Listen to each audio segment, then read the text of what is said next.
Number 1 হলো যেই গুণটা আল্লাহ রাব্বুল আলামিন বলে দিয়েছে, যেই প্রথম নাম্বার গুণটার উপরে আমল করলে ওয়াল্লাযীনা আমানু, যারা ঈমান এনেছে, তাহলে প্রথম নাম্বার যারা ঈমান এনেছে তারা কখনো এই পৃথিবীর বুকে এবং পরকালেও কোনো ক্ষতিগ্রস্ত হবে না। জোরে কোন সুবহানাল্লাহ।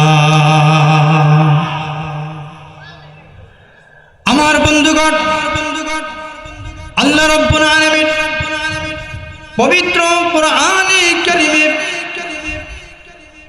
ঈমান সম্পর্কে সুন্দর করে ঘোষণা করে জানিয়ে দিয়েছে।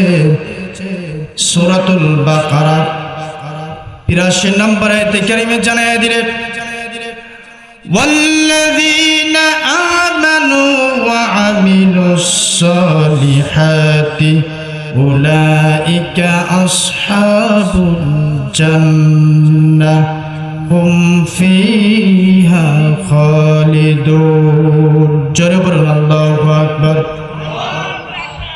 আল্লাহ রাব্বুল আলামিন বললেন এই পবিত্র কোরআনে কারীমে 2 নম্বর সূরা এই সূরাতুল বাকারা ৮২ নম্বর আয়াতে কারীমে সুন্দর করে ঘোষণা করে জানিয়ে দিলেন, যারা ঈমান এনেছে এবং সৎকর্ম অবলম্বন করেছে তাদের ঠিকানা তারা কোথায়? তারা হলো কোন অধিবাসী? উলাইকা আসহাবুল জান্নাহ, তারা হলো জান্নাতের অধিবাসী। জোরে কোন সুবহানাল্লাহ। এরা জান্নাতে কতদিন থাকবে? 10 বছর নাকি 50 বছর? সবাই জোরে বলেন, কয় বছর থাকবে জান্নাতে? সবাই আওয়াজ দেন একটু, কয় বছর থাকবে? 10 বছরও নয়, 5 বছরও নয়। আল্লাহ রাব্বুল আলামিন এটা কি কোনো বানোয়াটি কথা বলছে নাকি? আমি আপনাদের সামনে যেরকম বানোয়াটি কোনো কথা বললাম? এই ওয়ার্ডারটা কার? আসছে বলবেন, জোরে বলেন, এই ওয়ার্ডার কার? আল্লাহ তাআলা। আল্লাহ রাব্বুল আলামিন এমন যারা জান্নাতের অধিবাসী হবে তারা 10 বছর নয়, 20 বছর নয়, 50 বছর নয়, 60 বছর নয়, 100 বছর নয়। আল্লাহ রাব্বুল আলামিন বললেন হুম ফিহা খালিদুন। জোরে বলুন আল্লাহু আকবার। এরা হলো কি করবে? সেই জান্নাতের মধ্যে তারা চিরকাল থাকবে। তাহলে জান্নাত আমাদের দরকার আছে না নাই? যেরকম আল্লাহ রাব্বুল আলামিন ঈমান আনতে হবে কাদের মতো? ঈমানে যারা কামেল করবে, ঈমানে যারা পরিপূর্ণ অর্জন করবে, ঈমান যারা পরিপূর্ণ করবে, নেক আমল যারা পরিপূর্ণ করবে, তাদেরকে আল্লাহ পাক রব্বুল আলামিন সোজা জান্নাতের মধ্যে প্রবেশ করাবেন। যেরকম সুবহানাল্লাহ, আর জোরে সুবহানাল্লাহ। আল্লাহ রাব্বুল আলামিন এবার আসুন ঈমানটা কাদের মতো আনতে হবে? ঈমান কি? যেই পূর্বের যুগে যেমন ভাবে অন্তরের মধ্যে এক বিশ্বাস আর মুখের মধ্যে এক কথা, অন্তরে এক কথা আর মুখের মধ্যে আরেক কথা, এরকম আছে নাই? যেরকম এই যে বর্তমানে এই বাংলাদেশ থেকে যেই শয়তানকে বিতাড়িত করেছেন একজন, তিনি কে? আসছে বলবেন, জোরে বলেন, তিনি কে? আপনারা কি ভয় পাচ্ছেন নাকি? ভয়ের কিছু আছে? এই বাংলাদেশকে থেকে তাহলে আমরা ঈমানটা কাদের মতো আনবো? এমন একেবারে ভণ্ড মার্কা, এমন শয়তানি স্বৈরাচারী শেখ হাসিনার মতো যদি আমরা ঈমান আনি তাহলে চিরকাল জাহান্নামের মধ্যে জ্বলতে হবে। যেরকম ঠিক কিনা? আরো যেমন ঠিক কিনা? বন্ধুগণ, তাহলে আমরা ঈমানটা কেমন ভাবে আনবো? আল্লাহ তাআলার প্রতি কিভাবে ঈমান আনবো? কাদের মতো ঈমান আনবো? কোনো এমপি, কোনো জজ, কোনো ব্যারিস্টার, কোনো ডিসি, কোনো মেম্বার, চেয়ারম্যান, তারা যেইভাবে ঈমান এনেছে আমরা কি তাদের মতো নাকি? যেরকম এমন ঈমানদারের কথা নয়। আল্লাহ রাব্বুল আলামিন পবিত্র কোরআনে কারীমে সুন্দর করে জানায় দিয়েছে, আমিনু কামা আমানান নাস। জোরে বলুন আল্লাহু আকবার। অথচ আল্লাহ রাব্বুল আলামিন ঈমান আনার জন্য কাদের সঙ্গে আল্লাহ তাআলা কাদের মতো ঈমান আনতে হবে আল্লাহ রাব্বুল আলামিন জানিয়ে দিয়েছে, তোমরা ঈমান আনো মানুষের ঈমান আনার মতো। কাদের ঈমান আনার মতো? মানুষের ঈমান আনার মতো। এইবার আসুন, মানুষের ঈমান আনার মতো বলতে আল্লাহ রাব্বুল আলামিন কাদেরকে বুঝিয়েছেন? তাফসীরের মধ্যে এসেছে আল্লাহ রাব্বুল আলামিন মানুষের ঈমান আনার মতো বুঝিয়েছেন সাহাবাদেরকে। যেরকম সুবহানাল্লাহ, আর যেরকম সুবহানাল্লাহ। আমার বন্ধুগণ, সাহাবারা কেমন ভাবে ঈমানটা চতুর্দিক থেকে সাহাবাদেরকে ঈমান আনার কারণে, আল্লাহ তাআলার প্রতি বিশ্বাস স্থাপন করার কারণে, ইসলামকে কবুল করার কারণে, ঈমান গ্রহণ করার কারণে আমার আপনার নবী, প্রিয় নবীজি সাল্লাল্লাহু আলাইহি ওয়াসাল্লাম তাকে সত্য নবী হিসেবে স্বীকার করার কারণে সমস্ত সাহাবায়ে কেরাম তারা তাদের উপরে ঈমানটা শুধুমাত্র গ্রহণ করার কারণে অনেক টর্চার করা হয়েছে, তাদেরকে জুলুম নির্যাতন চালানো হয়েছে, কিন্তু সাহাবারা কোনো সময় একটা সেকেন্ডের জন্য ঈমান হারা হয় নাই। যেরকম সুবহানাল্লাহ।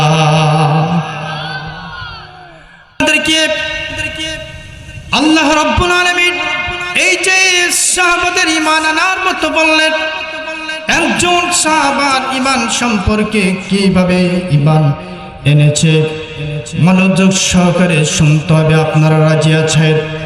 আপনারা রাজি আছেন? একটা তাকবীর হবে যারা যারা রাজি আছেন। লিল্লাহি তাকবীর।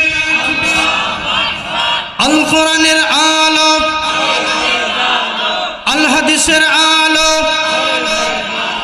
কোরআন আছে যেখানে, হাদিস আছে যেখানে,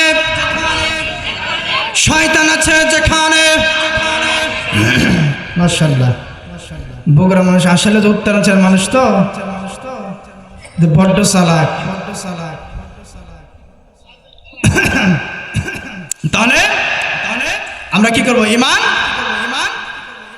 একজন সাহাবী কেমন ঈমান এনেছেন? খালিদ রাদিয়াল্লাহু তাআলা আনহু, তার নাম আপনারা কি শুনেছেন? আপনারা শুনেছেন? আপনারা তাহলে আমি যদি আপনাদেরকে খালিদ রাদিয়াল্লাহু তাআলা আনহু কেমনে আল্লাহ তাআলা যে বললেন তোমরা ঈমান আনো মানুষের ঈমান আনার মতো, তাহলে কেমনে ঈমান এনেছেন আর কত কষ্ট করেছেন আপনারা সকলেই শুনবেন কি শুনবেন না? যারা যারা শুনবেন না হাত উঠিয়ে দেখান। আচ্ছা, তাহলে আমার হ্যাঁ, যারা বুঝে শুনে যারা হাত উঠান নাই তারাও বুদ্ধিমান, তারাও সঠিক, আর যারা যারা না বুঝে হাত উঠাইছেন তারাও সঠিক। যেরকম সুবহানাল্লাহ। আমার বন্ধুগণ, খালিদ রাদিয়াল্লাহু তাআলা আনহু কেমন ভাবে নির্যাতন সহ্য করেছে শুরু থেকে যদি না বলা হয় তাহলে বুঝে আসবে না। আল বিদায়া ওয়ান নিহায়া ভিতরে এসেছে।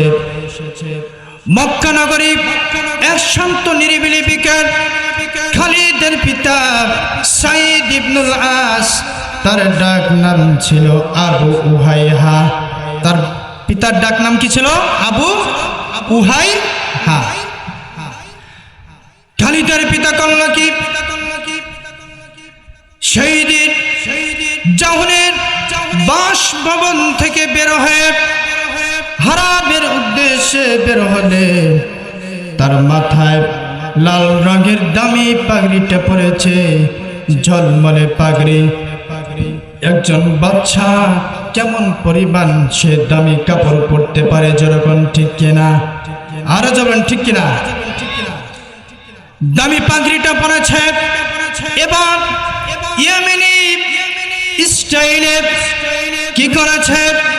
কাঁধের দুই পার্শ্ব দিয়া অত্যন্ত দামি একটা চাদর, যেই চাদরটা স্বর্ণ সুতায় কাজ করা দামি চাদরটা এই দুই কাঁধের মধ্য দিয়া ঝুলাই দিয়েছে, পার্শ্ব দিয়া ঝুলিয়ে দিয়েছে।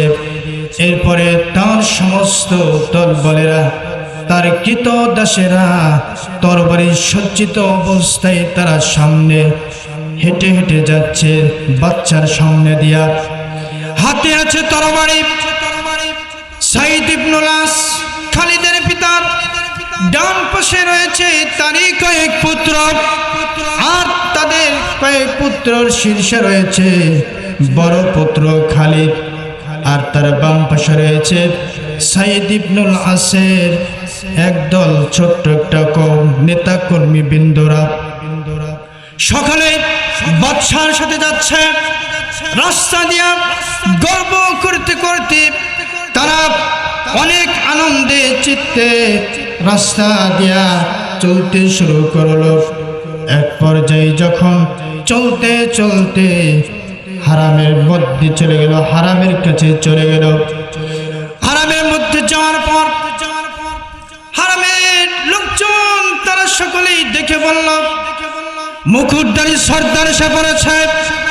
মুকুটধারী সর্দার তো এই জন্যই আখ্যায়িত করা হয়েছে খালিদের পিতা সাইদ ইবনুল আস, যেই মাথায় লাল রঙের দামি পাগড়ি পরেছে।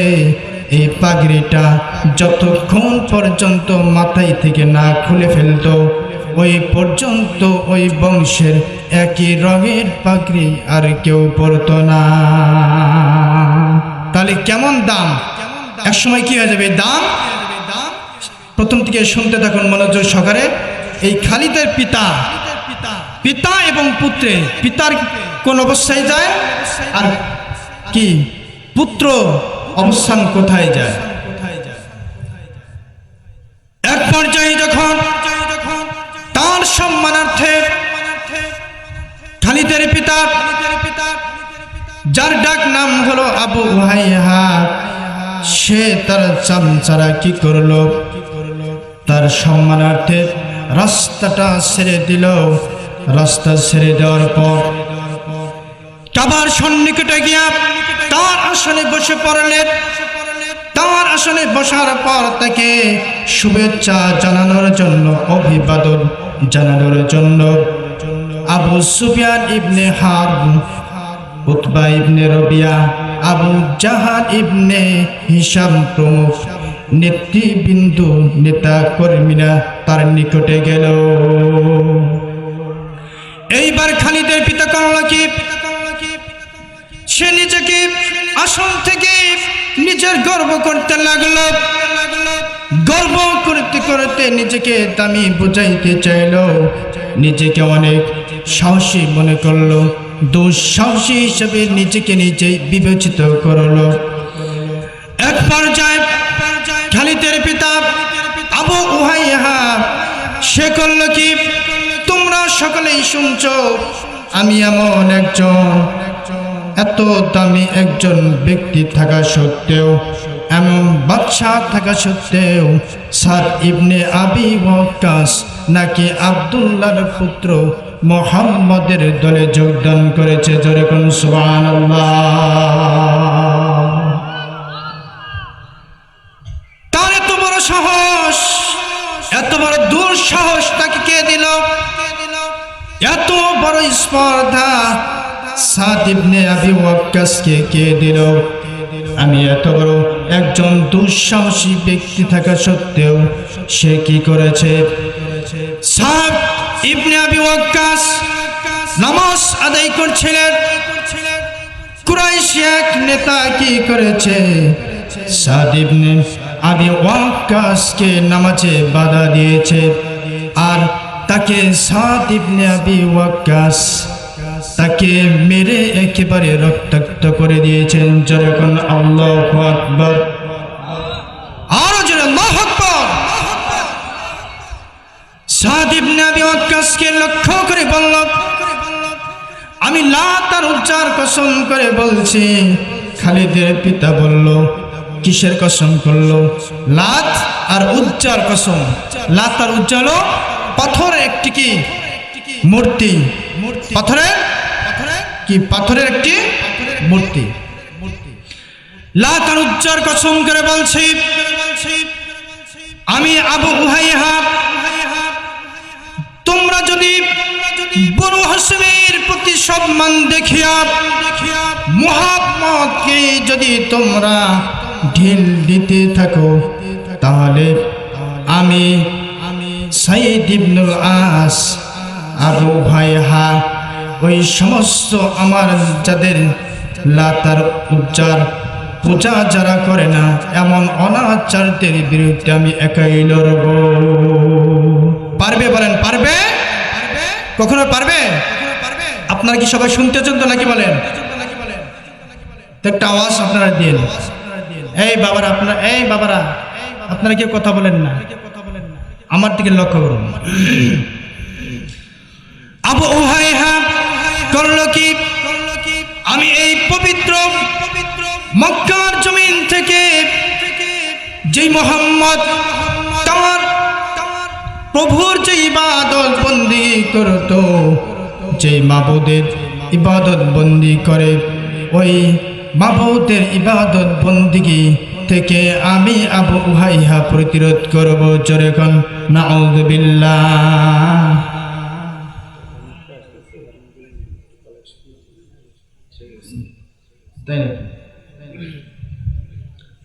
তাহলে ইমানটা কেমন হতে হবে? ইমানটা কেমন হতে হবে? মজবুত ইমান। যদি সময় সংকীর্ণতার কারণে শর্ট করে বলছি, আমার বন্ধুগণ, খালিদ রাদিয়াল্লাহু তাআলা আনহু এক পর্যায়ে যখন নারায়ে তাকবীর, প্রধান বক্তার আগমন, ঈমান আনার কারণে খালিদ রাদিয়াল্লাহু তাআলা আনহুকে তার পিতা কি করলো? পিতা এবং পুত্রের যে সম্পর্ক ছিল, পুত্র যখন ঈমান গ্রহণ করলো, লাত আর উজ্জার পাথরের মূর্তি পূজা ছেড়ে যখন আল্লাহ তাআলাকে এক এবং অদ্বিতীয় লা শারীক আল্লাহ এবং রাসূল করিম সাল্লাল্লাহু আলাইহি ওয়াসাল্লামকে সত্য নবী হিসাবে যখন ঈমান আনলেন, ঈমান আনার সঙ্গে সঙ্গে খালিদ রাদিয়াল্লাহু তাআলা আনহুকে তার পিতা অর্ডার করলো, তোমরা সকলেই কি করো? খালিদকে তাকে একটা কক্ষের ভিতরে বন্দি করার ব্যবস্থা করে দাও। খালিদকে বলা হলো, তুই যদি ওই আব্দুল্লাহর পুত্র মুহাম্মদকে যদি মিথ্যা নবুয়তের দাবিদার হিসেবে না মেনে নিস আর তার মাবুদের ইবাদত যদি না ছেড়ে দিস, ইসলাম যদি ত্যাগ না করিস, তাহলে তোকে আমি খানা বন্ধ করে দিব। খালিদ রাদিয়াল্লাহু তাআলা আনহু তিনি করলেন কি?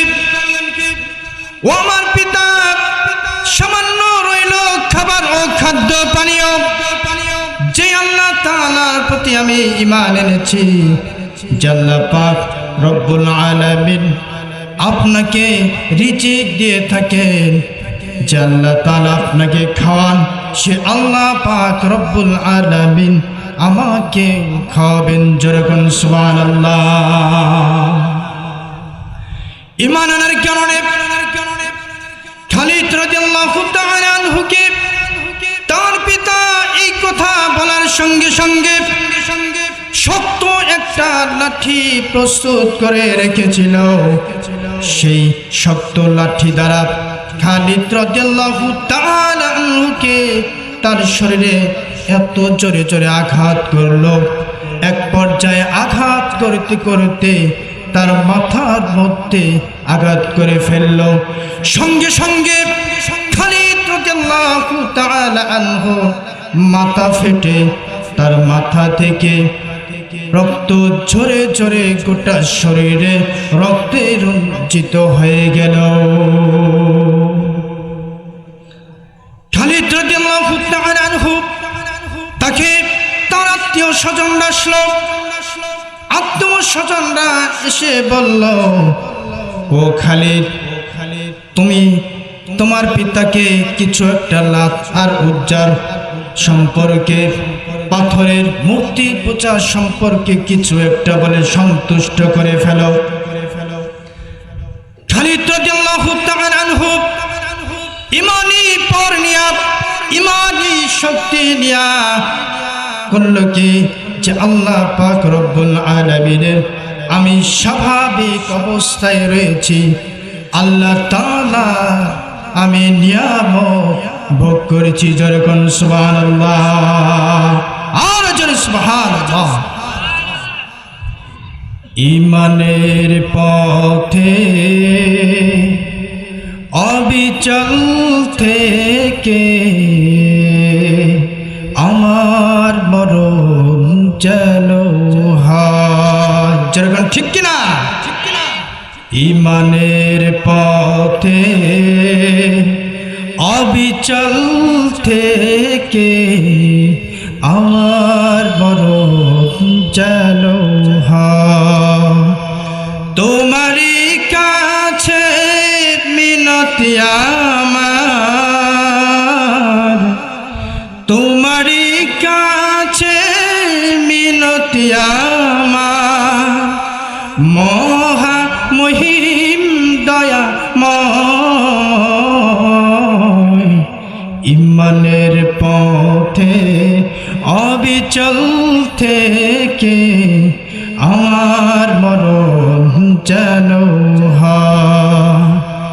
ঈমানের পথে অবিচল থেকে আমার মরণ যেন হয়। প্রতিদিন মিথ্যের মুখোমুখি হয়, বেদিন ফাসিকেরা করে হইচই। ঠিক না? প্রতিদিন মিথ্যের মুখোমুখি হয়, বেদিন ফাসিকেরা করে হইচই। আজাজিলে